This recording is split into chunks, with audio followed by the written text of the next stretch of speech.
In today's video, I'm going to teach you how to properly set up a Discord. The first thing you want to do is build a clean server layout that feels easy to understand the moment someone joins. A simple way to do that is by organizing everything into clear categories and using emojis as visual anchors, so channels are easier to spot. Start with a locked system category for core information.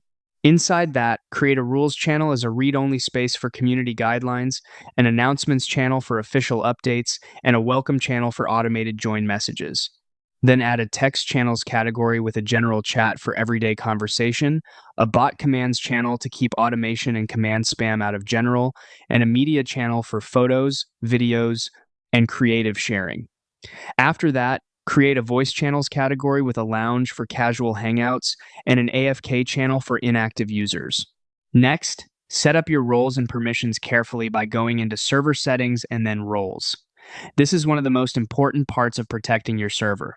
Create an administrator or moderator role with permissions like managing the server, kicking or banning members, and managing messages. Make sure high-level roles are protected with two-factor authentication.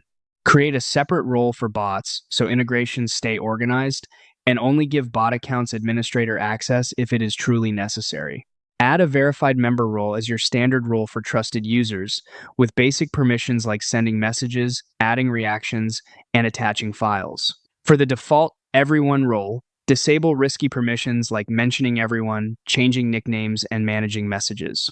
From there, automate entry and security.